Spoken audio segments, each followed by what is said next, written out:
To our Saturday LoveFeast program. Before I start speaking, can I please ask everyone to move forward, please? Come as close as you can, so if anyone joins later, they have a room to sit.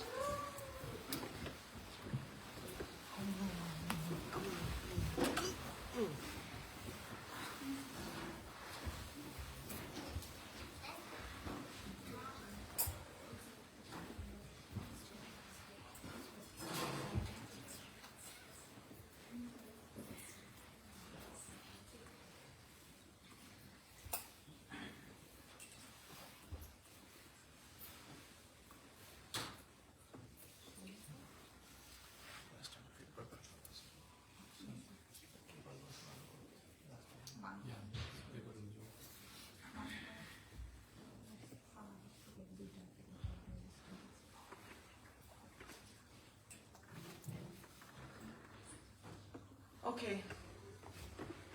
So, Prabhu already asked the question, but I missed the answer. Anyone here for the first time?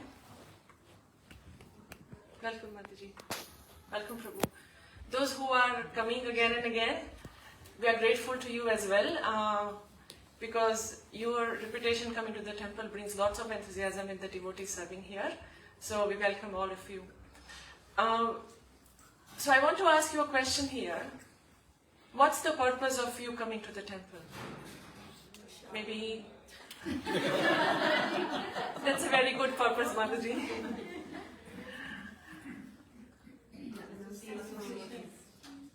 Sorry, one person at a time, please. Association? Very nice, Mataji. Anyone from purpose? To serve. To serve. To learn more of Krishna. All answers are correct. But the one that I was looking for is association. For happiness, yes. So everything put together actually is the ingredient of happiness. And the answer that I was looking for is association. So, now any spiritual activity or altogether what the spiritual performance, spiritual activities or bhakti that we perform, the purpose of those activities is to gain the association of devotees. And you may think, but isn't the goal is to achieve the Krishna Prem? So then, without the association of devotees, we would not be able to achieve the Krishna Prem. And devotees are the one who comes into your life, and they erupt the desire of serving, that erupt that desire in your heart, in your mind, to hear about Krishna, to learn about Krishna, to serve about Krishna. And as you remain more in contact with devotees, then slowly that desire grows. So they nurture, they maintain that desire. And as you progress further, at the end of the life, which is the most important phase of our life, because the entire life is the preparation for the end of life, then they are there chanting for you. Then they are making that the goodbye perfect for you. And recent example which we can see is from Shri Ram Vijay Prabhu. So there are pure devotees described in Srimad Bhagavatam that who prayed the association of pure devotees. And even they did not desire the residence in heavenly planets or in Vaikuntha planet when Lord appeared in front of their eyes. What they prayed is actually association of devotees, and in that association hear and talk about Krishna. Kapila Muni in Canto 3 of Srimad Bhagavatam explains this to Mother Devahuti. So it is a verse, it is like Satam prasangam mama virya samvido. Satam prasangam mama virya samvido. Bhavanti ritkarna rasayana katha. Bhavanti ritkarna rasayana katha. Tajoshana asva apavarga vartamani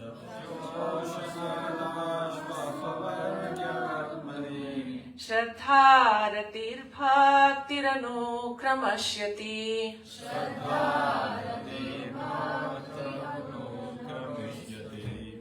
So satam prasangam mama virya samvido bhavanti rita karna rasayana kataha. What that means is that in the association of a pure devotee, satam prasangam, in the association of pure devotees, mama virya samvido. Mama virya, so here Kapila Muni is Krishna himself. So he's saying that they talk about my activities, they talk about my pastimes, and they derive pleasure in hearing and they derive satisfaction in hearing.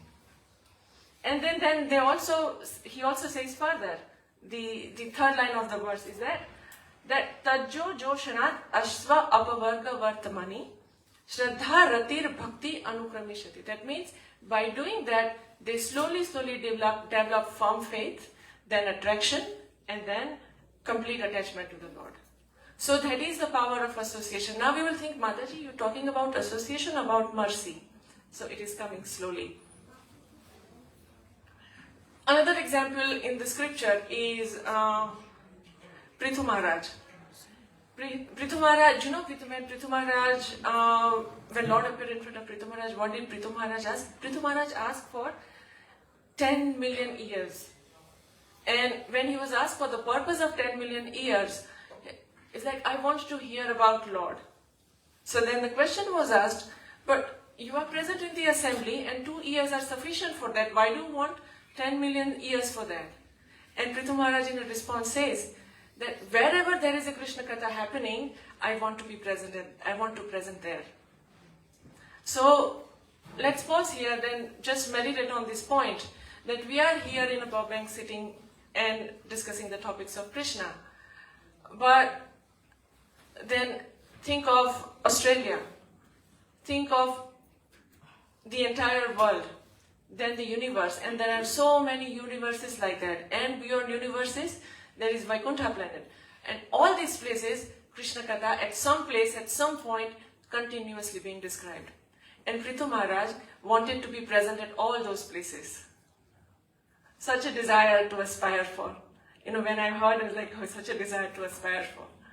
And so this is something that pure devotee, ask for. If we compare with the mundane example, then there are some people that we see that who goes for all movies, regardless, So then there are devotees who wants to be present in every assembly, every program where Krishna Katha is good. So that, you can compare what you want for, what to long for.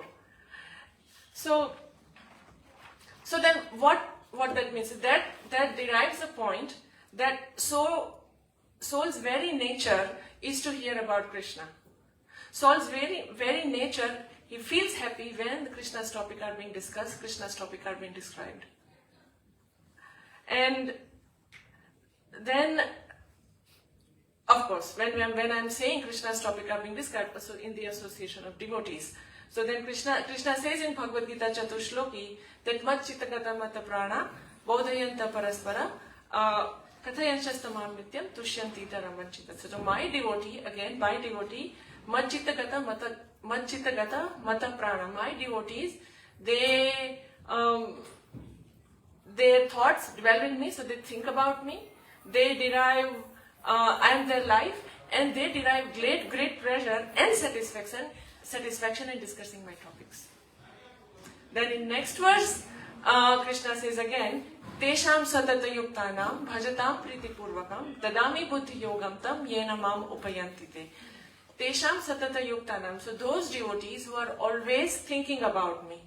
Bhajatam priti purvakam. Those who are worshipping me with the devotion.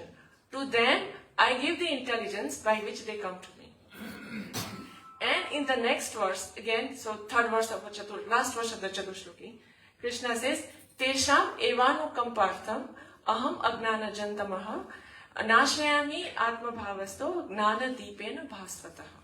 That means that to show them special mercy, I ignite I recite in their heart and then I ignite the lamp of a knowledge which removes all the darkness in form of ignorance. So Krishna is saying that I give my mercy to those who are think about me, those who are always worshipping me, always thinking about me. Other hand, we hear Krishna is so merciful. One say Krishna is putting conditions. Your word should be always thinking. You should be always worshipping.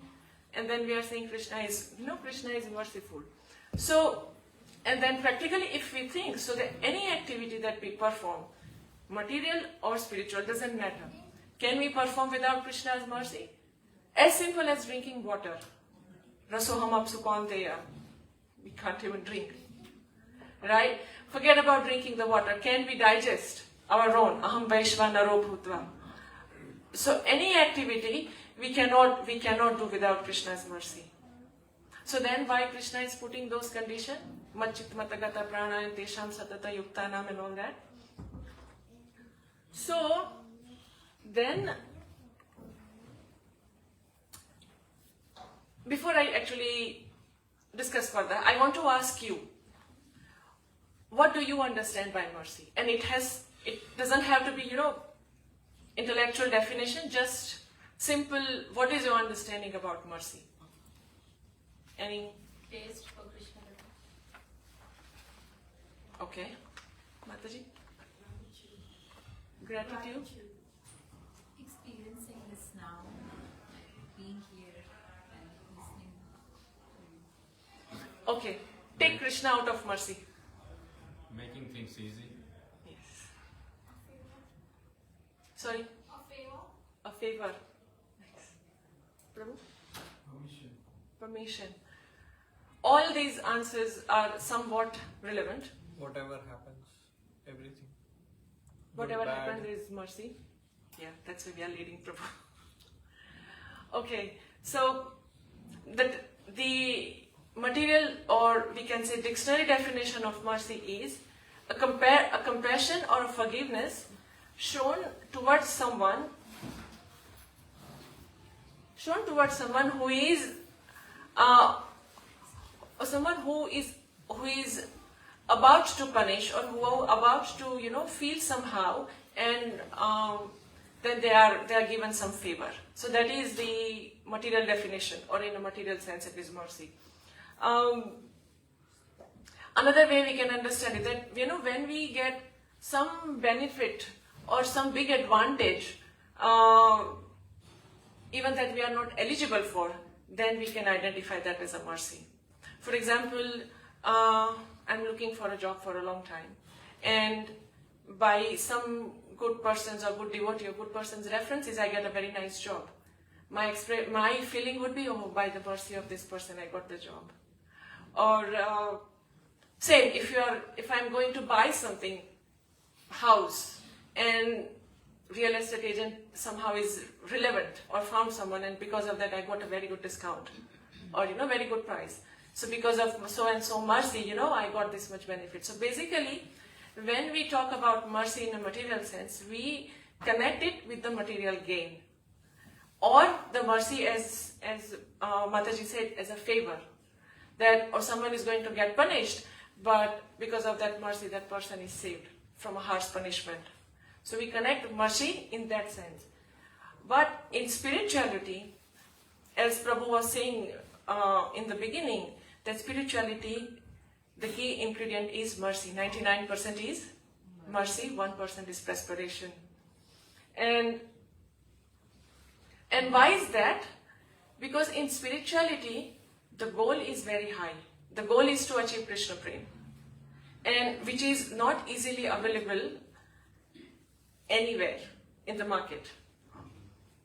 Hence it is priceless. So then question comes, how do we attain the love of God? Okay, that's the goal. How do we attain it? One answer, laulyam. Intense greed. Laulyam is a Sanskrit term. English translation is intense greed. And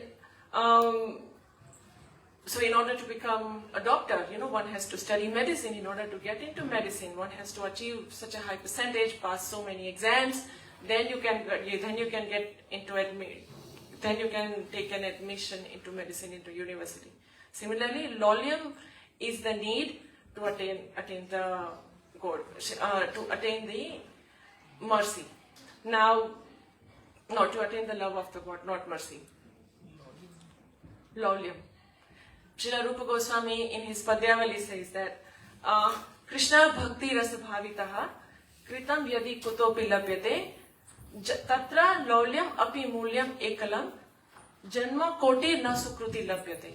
That means that pure devotional service in Krishna consciousness cannot be had even by the pious activities of hundreds and hundreds of years. So many years of pious activities even does not give one Krishna Bhakti. But it can be attained by if it can be attained by paying a price, then it is intense greed. And if it is available somewhere, this is Srila Rupa Goswami saying, if it is available somewhere, then one must purchase without delaying it. And then Prabhupada explains on this terminology that, generally when we talk about price, then price again we attach money with it. That price is generally in terms of monetary exchanges. But then price of Krishna consciousness is what?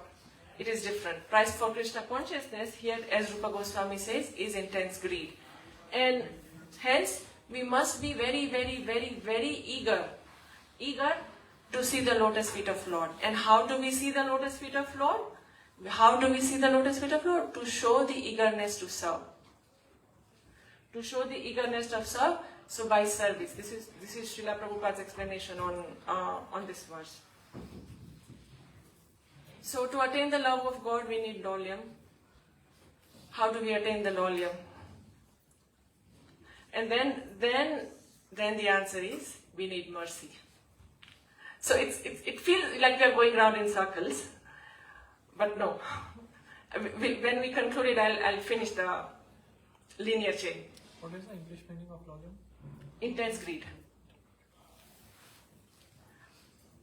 So how do we get the lolium? And the answer is mercy. To get lolium, we need mercy. Now, how do we understand that? How do we need Krishna's mercy? So, until we receive Krishna's mercy, his devotees' mercy, we cannot, to serve, the desire to serve Krishna does not arise. Now, we are here in the temple. So, until we serve, so who are these devotees? As we said that we need a mercy of Krishna's devotee. Who are these devotees? Look around. And you will find a people, who have somehow interrupted in your life and introduced Krishna to you. I'm talking about physical proximity here. Then you look little further, then you will see that your spiritual master is going out there in their old age and preaching tirelessly. And that brings an enthusiasm in you, that brings a desire in you to serve. That gets an eagerness to serve. Look one step further and you will see Srila Prabhupada. Srila Prabhupada, what he did is only he could do. And in that regard, my Guru Maharaj has very nice short clip that he has shared, which I want to show if internet works.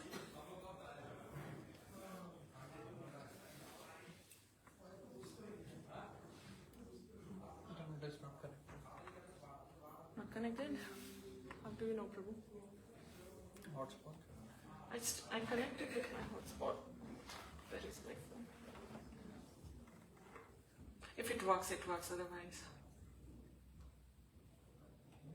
No, it's not connected. So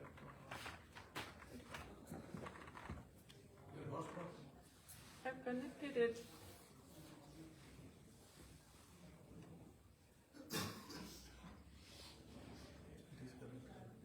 Does it connected. Oh, here? yeah. There is Bluetooth in that. No, that is yeah, now it's connected.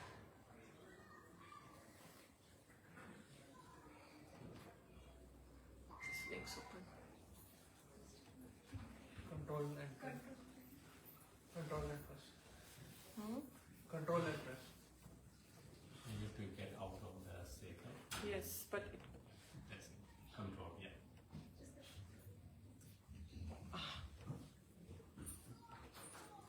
this one. Correct.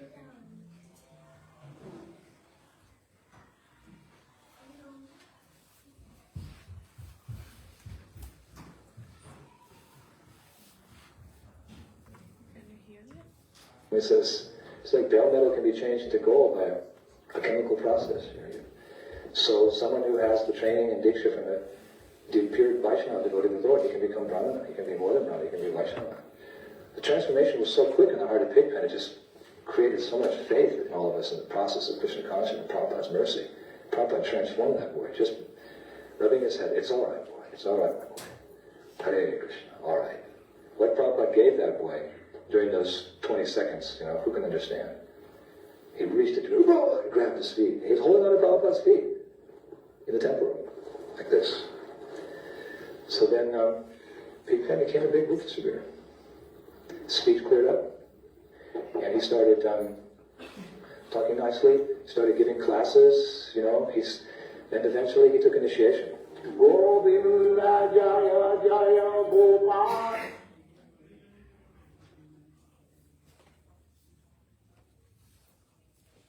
Okay. So as my Guru Maharaj says, Srila Prabhupada gave the mercy. Right? But then, now connecting to ourselves here, we are all sitting here and trying to remain attentive, trying to not to sleep in the class. Right? Isn't that a mercy? Right? There are so many people who could have come, but they chose not to come. Isn't that a mercy? There are so many people out there who even doesn't know that there is something like this happening. Isn't that a mercy? So mercy is actually everywhere. I was just before the class, I was speaking to His Grace Yashoda Dulal Prabhu, and he gave me this nice example that when someone is fallen into the wall and the rope is actually given to that person who is in the fall, who is looking for help, what the person needs to do? Just hold the rope. So the mercy is actually around us. What we need to do, we just need to tap into it. In form of devotees, in form of Srila Prabhupada, in form of our spiritual master, in form of scriptures, in form of holy name. Chaitanya Mahaprabhu gave us the method of chanting, which is the easiest possible method, gives the highest possible goal. Isn't that a mercy? Shortcut? So the mercy is all around us. We just need to tap into. So then that leads to the conclusion of our understanding lowliness and mercy and what comes after what. So in order to get a mercy, we need to show the eagerness. And how eagerness is expressed?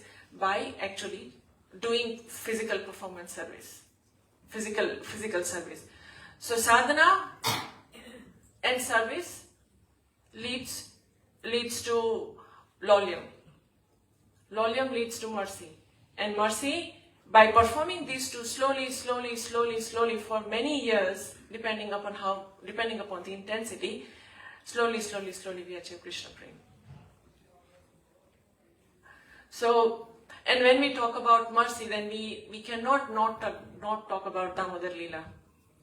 In Damodar Leela we know the pastime, so I'm not going to repeat the pastime. But ask a question: how does Mother Yashoda bind Krishna?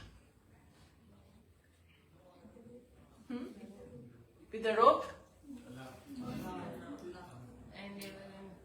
Somebody said love. Prabhu? Yeah. So the answer is love. Right? Mother Yashoda could bind Krishna with the love. And so in the pastime, we see that, Mother Yashoda trying to bind Krishna, her sari was loosened up, her hairs was loosened up, flowers were falling out, comb was falling out, she was perspiring, she was breathing very quickly. And Krishna sees all that. And Krishna, after seeing the hard work of his mother, he decided to get bound. You know, so our acharyas explain, and we have heard this time and again, that there are two ingredients that is required, and Prabhu just mentioned in the beginning of the class, there are two ingredients that is required. One is our hard labor, and other is mercy. And in that relation, there is a beautiful verse in Srimad Bhagavatam, I think we should all recite. Svamatru svinnagatraya Tisrata kabarasraja Drishtva parisamam Krishna Kripayasit svabandhane Drishtva parishramam Krishna Kripayasit svabandhane. Would anyone like to read the translation? Because of Mother Yashoda's hard labor, her whole body became covered with perspiration, and the flowers and comb were falling from her hair. When child Krishna saw his mother, her fetish, he became merciful to her and agreed to be bound. So the point when Krishna showed his mercy, Kripiya seeds for bandhane, when he sees his mother putting a very hard labor. So that's when the mercy comes. That's when Mother Yashoda could actually bind Krishna. And that also would mean that we cannot force Krishna to shower his mercy. He is independent. He is Swarat. He will give mercy when he feels like giving it. You know, we cannot say, oh, I'm doing so much, Krishna, do something for me. He is keeping notes of all these things, and he will shower when the time comes, in the way he desires. Also, sometimes what happens, we have the perception of reciprocation with Krishna in a certain way, and we receive it some different way, and we cannot see it. So he give it in a way he desires, at the time he desires. So then I wanted to discuss a 2 point. Mercy and a causeless mercy. And let's try and understand why the example. When I was in a school, school examination, there was a 50% pass mark. So there were few students who used to easily pass and, you know, skim through that 50%. There were few students who used to get stuck at the border around, you know, for 45, 47%. And then there were some who were sitting at 5, 4, 10 marks. So those students who are at 45, 47, when teacher examines their answer sheet and they see that, you know, this student is lacking only that much, and if he fails, then poor students will entire year will go wasted. Let me give them extra marks. Let me pass him so that he can progress further. That is mercy. That is mercy. Now, those students who are poor at the bottom, like 5, 10 marks, what can the teacher do for them? They has to also do something in their paper, right? So that the mercy flows. But if they haven't written anything, teacher can't help. And in that regard, Prabhupada shares this very nice example that there was a history examination, and there was a student who was supposed to write about the king, and that student doesn't know anything about king, but he took the answer sheet, and he doesn't know. He has all the time in the 2-3 hours that we get, but he doesn't know. But then he just started writing anything and filled up the entire answer sheet. What he wrote is absolutely rubbish. The word doesn't make sense, the sentence doesn't make sense. And when the teacher saw the answer sheet, the teacher actually got angry that, you know, I'm going to fail this student. What he has written. I asked for something, he has written completely different, and what he has written doesn't make sense. so he doesn't deserve anything. Then teacher took a pause and looked at the answer sheet again. And then he realized actually he has a very nice handwriting. And then he realizes, though he doesn't know, he has taken an effort of filling, he has taken an effort of writing and filled the entire answer sheet. So let me just pass him. So that mercy is causeless mercy, where there is absolutely no eligibility, but teacher saw the effort and teacher decided to pass the student. And when we talk about Krishna Prem, I don't mean to discourage here anyone, but we also need to understand that the goal is very, very high. But if we continuously keep trying, then if the teacher is merciful, Krishna is more merciful, the teacher. Prabhupada is even more merciful. And our spiritual master is even more merciful. So there is a possibility that we also pass the exam. And I can speak for myself. I at least passed the exam. So there is causeless mercy. So the point here is when there is so much difference in our abilities and the goal that we have achieved, that's where the causeless mercy flows. And if anyone externally knows or not, but internally we definitely identify that this is beyond my capacity. This is mercy of Krishna. This is mercy of devotees, or this is mercy of Krishna in form of devotees. Internally we definitely identify, and that very identification of that mercy is actually the key ingredient for humility. The more we realize that how incompetent we are and how Krishna is giving us, the more humble we become. Till then, we are all puffed up. Yeah.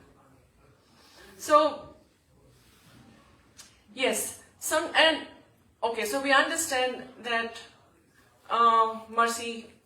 So we understand that what is the difference between mercy, causeless mercy. But sometimes we also feel that, if His mercy is everywhere, then how come I don't see it? And one answer for that could be is that sometimes Krishna wants us to use our abilities and intelligence to perform a particular service or activity. When we are in the difficulties, or either it's a personal circumstance, or either we are talking, expanding a congregation, or you are in a higher position of leadership, and then you are thinking, making so many devotees, so much to do. In all those circumstances, actually sometimes Krishna wants use our abilities, intelligence, and when there is a time, Krishna comes and shows His mercy. Let's understand this by an example. So this was a time where demigod has done some offense to the Rasa Muni, and because of that offense, all their kingdoms, all their positions they lost. They went to Lord Vishnu asking for help, and sort of asking for help, not complaining, asking for help, that, can you please help us, our all kingdom and everything is gone. And Vishnu says, okay, what's the offense? And then in answer, so the offense was that the Rasa Muni once gave a garland to Lord Indra. Indra, in the arrogance, did not take the garland on and just put it on the Airavat, and Airavat in the anger trampled that garland under his feet. Durvasa Muni saw that, he is famous for giving curse, he gave the curse. That, okay, you are so proud of your position and power and material opulences, you will lose all of them. And then they lost everything, they were on the road, and now they are seeking help from Lord Vishnu. Lord Vishnu, what remedy does he show? He says that, okay, go and meet the king of Rakshasa, who was Bali Maharaj at that point of time, and then come do negotiation, come to an agreement, mutual point, do a Samudra Manthan, churning off a milk ocean, when nectar comes, and then eventually they got their kingdom back. Now, if Lord Vishnu thought they could have given everything, to demigods in a one go, he was capable of giving everything. But because Vishnu wanted Devatas to learn the lesson, to put their ego aside, to come to an agreement to share a nectar, which wasn't shared afterward, that's a different story, but come to an agreement to share the nectar with demigods, Krishna made him go through this experience. Another reason that sometimes we don't see the mercy because we are not putting enough efforts, sufficient efforts in our practices. And we just heard in the Damodar pastime and the line that caught our attention is Kripaya Sitso Bandhane. That it means we have to put hard work. How do we put the hard work? We introspect in our practices. Are we giving heart in chanting? When am I reading? Am I reading just casually? This is I'm speaking for myself. Am I just reading casually or am I actually studying? Am I putting, my focus? I'm reading and if anything, phone message comes on phone, my attention gets diverted and I'm looking at the phone. So when Gauranga Darshan Prabhu in this regard said something very nice, that so if our practice in bhakti is casual, then how can we expect Krishna to become serious in giving mercy? If our practice in bhakti is casual, then how can we expect Krishna to become serious in giving mercy? So if there is a delay in us seeing the mercy or us receiving the mercy, it is because the intensity is missing. And if the intensity is missing, we cannot expect an instant mercy. This is Gauranga Darshan Prabhu explaining. So then another thing is, okay, then it feels that Krishna, there are conditions and he is not giving mercy. Sometimes he makes us work hard. But actually, in reality, Krishna is eager to give mercy. And how do we see that? Again, come into the pages of Srimad Bhagavatam. So the prime example is what we see is Putana. We all know Putana went to kill Krishna. Putana went to Krishna with the intention of killing him. And there is a verse in the Srimad Bhagavatam which describes that there are great yogis and meditators. They cannot even see the lotus feet of Krishna, but Putana could lift Krishna, could embrace Krishna, could feed Krishna. How is that mercy? And third canto again glorifies, in third canto Uddhava glorifies this merciful quality of Krishna very much. So I think we should recite that verse also. Aho bakiyam stanakala kutam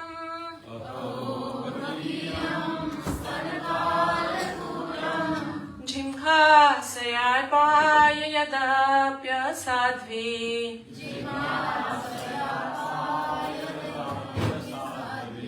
Lebhe gatim dhratri uchitam tatonyam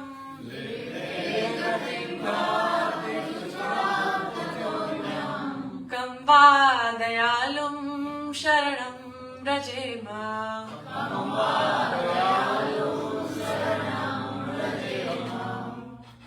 Would anyone like to read the translation? Alas, how shall I take the shelter of one more merciful than he who granted the position of mother to Shridevan, Putna, although she was unfaithful and she prepared deadly poison to be sucked from her breast. So, as the translation said and as we discussed, that so when we say Krishna is eager to give a mercy, then she gave up a position of a mother to a witch, a sadhvi whose intention was to kill Krishna. Then there are so many stories in Bhagavatam. Aghasur, we know that pastime as well, where Aghasur snake who took the form of a beautiful cave, his intention was to kill the entire cowherd community. So he take the form of a cave, very nice, very attractive, seeing that cave. Cows go into that, behind the cows, Gopa cowherd boys went into them, and their intention to kill. But what did Krishna do? So no, once they died in the Agasur, then in their separation, the older gopas and calves and everyone will die because they would have lost their children. So that was his plan. But when Krishna came to Krishna, what did Krishna do? Krishna actually gave him liberation. Then another example is Shishupal. Shishupal was cursing, blaspheming Krishna left, right and center. And he was also given a Sahajya Mukti. So then there are examples which shows that, Krishna is eager to give a mercy. So then, like we think, well, how come there is difference in treatment? Sometimes he makes us think do, sometimes he gives much liberation to those people who are, inimical to them. So we can understand that the difference is treatment is because due to the difference in level. Intention in both cases is to uplift the living being. Let's unpack. If someone is is new at the temple and comes for the first time, doesn't know the etiquette of the temple. Generally, we come to the temple, we bow down to Srila Prabhupada, we bow down to the deities, we greet the devotees, and then we go out. Someone doesn't come, probably doesn't do any of these things, right? And if you are a senior person in the temple or a preacher, you probably observe it and don't say anything. Next, but at the same time, when another devotee who has been practicing for a few years, and if they behave the same way, you would probably go, or a person probably would go and, advise that you are supposed to, there is an etiquette in the temple, you are supposed to follow it. So why there is a mercy to the person who is new, and why there is not a mercy to the person who has been practicing for some years? It is because the person who has been practicing for some years, he has already received the mercy. So when you know more, you are expected to do more. Devtas and demigods, they were already in the higher consciousness. Hence, Krishna made him do hard work, while all the demons who intended to kill Krishna, he is also giving him mercy by giving some sort of liberation. So everything is Krishna mercy. There is a lot more to say and we are running out of time. Okay. When we talk about mercy, and you know how I said you look around, you need to tap into mercy, and then when I said that there are devotees around, there are scriptures around, there is Prabhupada around, and there is Srimad Bhagavatam around. And Srimad Bhagavatam, because we Bhadra Purnima campaign going on, so imagine if Prabhupada has not written this Bhagavatam. Okay, before I say that, if you heard the examples and the pastimes of today's topic, there is a one center theme, or one thing that is used as the basis to talk about mercy, or to discuss all the points about mercy, and that is Srimad Bhagavatam. All the stories that come from Srimad Bhagavatam, all the verses that we have decided, I've skipped some because of the time, that is from Srimad Bhagavatam. And Krishna says in Bhagavatam, first canto, that after departure, it's not Krishna says actually, after departing of Krishna, what he has left is Bhagavatam. And he empowered Vyasadeva. He empowered Vyasadeva to write Bhagavatam. So basically this is Prabhupada saying, I'll read from the purport, that he empowered Srila Vyasadeva Sunarad to compile the message of Srimad Bhagavatam.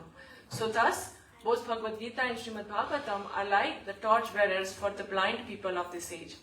In other words, if the men in this age of Kali want to see the real light of life, they must take these books only, and their aim will be fulfilled, as Srimad Bhagavatam is the summum bonum of life. Lord Krishna personified. We must therefore accept Srimad Bhagavatam as the direct representation of Lord Krishna, who can see Bhagavatam and can see all Lord Krishna in the person. They are identical. So we are hearing, talking, relishing the talks of Krishna is because Srila Prabhupada has done this translation for us. Srila Jiva Goswami, in his Tattva Sandarbha, actually he gives the very nice explanation on how Srimad Bhagavatam is the emperor of all the scriptures, and he gives this 4 reasons. He says Sarva Pramana Chakravarti Bhuta. He says that he is the emperor of all evidences. Sarva Pramana means evidence. All emperor of all Pramana. Why it is that? Because the Bhagavatam was written in author's maturity. What do we mean? Who is the author of Srimad Bhagavatam? Vyasadeva. So, and why it is said that it is written in the authors of, it is written in his maturity? Because many authors would have written scriptures before that. Even Srila Vyasadeva has also written so many scriptures before writing Srimad Bhagavatam. But Srimad Bhagavatam, after writing Srimad Bhagavatam, Vyasadeva himself was not satisfied. He was feeling that something is missing. He approaches Narad Muni, and Narad Muni said because he has not glorified Krishna enough. And hence he inspired Vyasadeva to write Srimad Bhagavatam. So it is written in the maturity in the author's maturity. Srimad Bhagavatam was to describe that Srimad Bhagavatam Mahamuni Krite Kimva Pare Ishvara. That it is a beautiful Srimad Bhagavatam compiled by the Vyasadeva in his maturity. It is sufficient itself for a God realization. What is the need of any other scripture? So if we have a Bhagavatam, we have everything.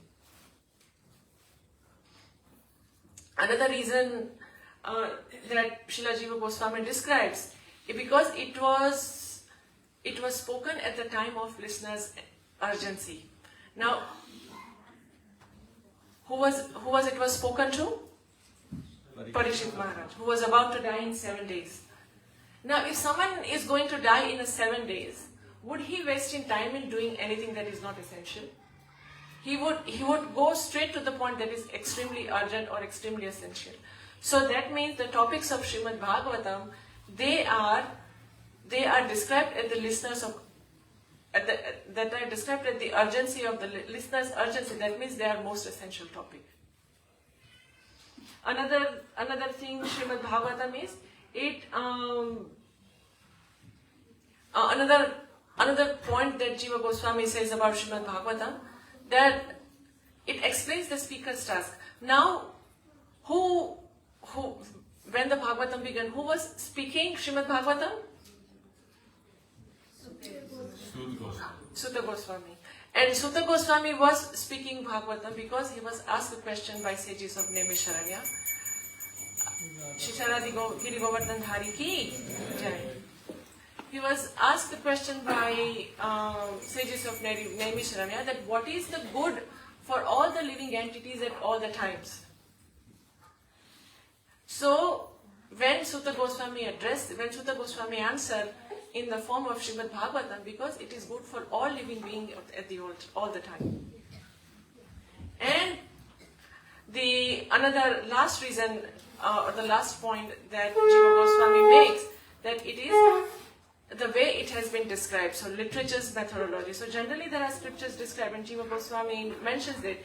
You know that Vedas are the information or the instruction. Shri Radhagiri Govardhan Dhari ki. The Vedas actually imparts knowledge is like master teaches the student. They are very instructive, very direct.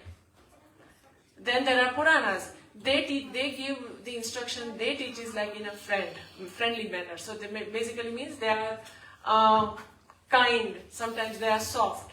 And then there is other form of scripture is Kavya, where Kavya means it's like lover teaching to a lover. So there is so much heartfelt offering, it's charmer, which touches to the heart. But Srimad Bhagavatam is written in all three modes.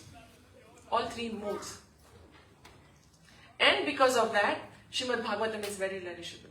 And Srila Prabhupada has Bhagavatam is the only service which Srila Prabhupada has started from the very beginning till the very last breath. Bhagavatam is the only service that Srila Prabhupada has done in the most valuable hours of his time. He used to wake up early, midnight. And Srimad Bhagavatam is the service on which Prabhupada practically walked at any place he went, where he went. So when there is so much importance given to a scripture, and we heard that it is a mercy, it is a Krishna himself, kindly requesting everyone to take Bhagavatam home. If you have it, take it for your friend. If your neighbors, your colleagues. Hare Krishna, I will stop here. I don't think we have a time to question and answer. Aarti started, so we'll probably start Aarti.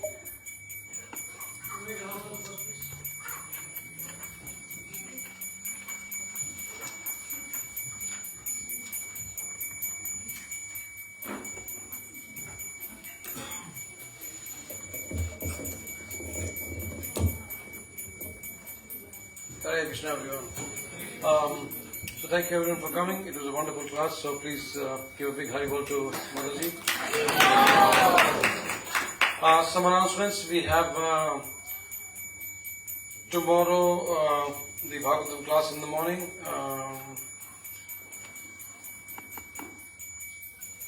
The Diwali function is coming on the 18th October. That's Saturday.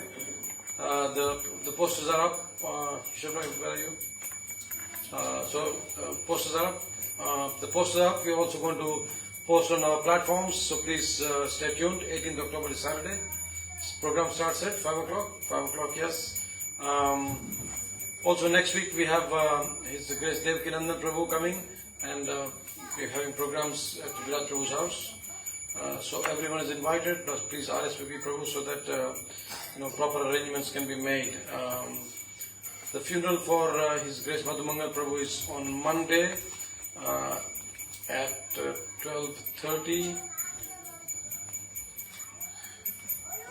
at the Mount Thompson Crematorium in Holland Park. Also,